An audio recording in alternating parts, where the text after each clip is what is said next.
बहुत साल पहले मेक्सिको के एक गांव में मरिया नाम की एक बेहद सुंदर लड़की रहती थी। वो एक गरीब फैमिली से थी, पर उसकी खूबसूरती की चर्चा पूरे गांव में होती थी। एक बार एक बहुत रईस आदमी उस गांव से गुजर रहा था और उसकी निगाह मरिया पर पड़ी। वो मरिया को देखते ही उसके प्यार में पड़ गया और उसने मरिया से शादी करने के लिए मन बना लिया। मरिया को भी वो आदमी पसंद आ गया और जब उसने मरिया से शादी करने के लिए पूछा तो वो तुरंत मान गई। शादी के बाद दोनों ने उसी गांव में अपना घर बसा लिया और खुशी खुशी रहने लगे। सब अच्छा चल रहा था और कुछ ही सालों में उनके 2 बच्चे भी हो गए। उस रईस आदमी को अक्सर काम के चलते घर से दूर जाना रहता था और इसी वजह से वो हर रोज घर नहीं आ पाता था। वक्त बीता और धीरे धीरे उस आदमी ने घर आना बंद कर दिया। काफी दिनों तक जब वो घर नहीं आया तब मरिया ने रो रो के अपनी हालत बहुत खराब कर ली। ऐसा लगता था कि उसके चेहरे पर वो आंसुओं के निशान गड़ गए हों और उसकी सारी खूबसूरती ढल गई हो। कुछ महीनों बाद मरिया को खबर मिली कि उसके पति ने किसी जवान लड़की से दूसरी शादी कर ली। ये खबर सुनकर मरिया ने गुस्से में पागल होकर अपने दोनों बच्चों को नदी के पास ले जाकर जबरदस्ती पानी में डुबा दिया। जब उसे अपने डूबते बच्चों की चीख सुनाई दी तब उसे होश आया कि उसने ये क्या कर दिया, लेकिन तब तक उसके दोनों बच्चे नदी में बह चुके थे। इस बात के गम में मरिया ने भी कुछ दिनों बाद ही उस नदी में कूदकर अपनी जान दे दी।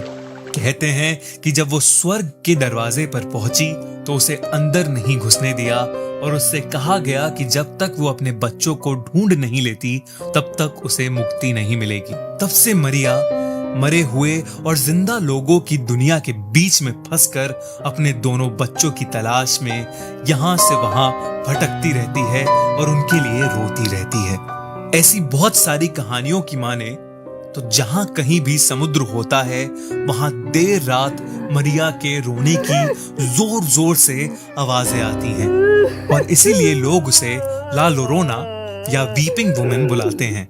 लोग कहते हैं कि रात में समुद्र के पास नहीं जाना चाहिए क्योंकि अगर कोई ला लोरोना को देख ले या उसे रोते हुए सुन ले तो उसका बुरा वक्त शुरू हो जाता है।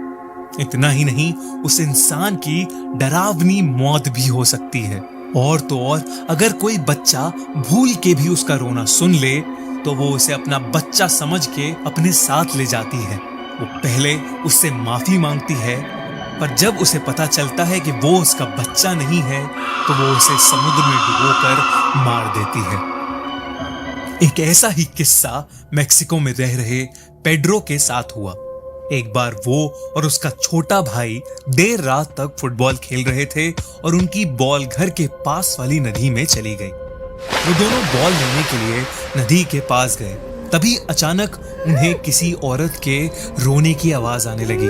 पेड्रो थोड़ा डर गया और वहीं रुक गया, पर उसका छोटा भाई उस बॉल को लाने नदी में चला गया।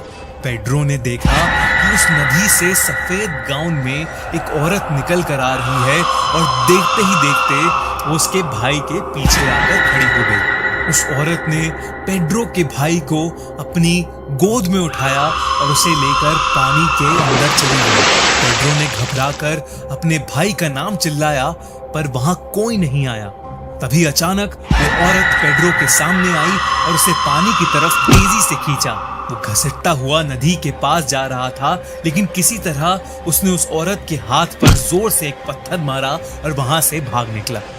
उसने घर आकर पूरी बात अपने फादर को बताई तो वो बहुत घबरा गए। सारी रात पेड्रो के छोटे भाई को ढूंढा गया, पर वो कहीं नहीं मिला। लोग कहने लगे कि ला लोरोना उसे ले गई। कई साल बीते, लेकिन उसका भाई कभी वापस नहीं लौटा। पेड्रो और उसकी फैमिली उस जगह से बहुत दूर चले गए, पर उस रात के बाद पेड्रो कभी किसी नदी के पास नहीं जा पाया।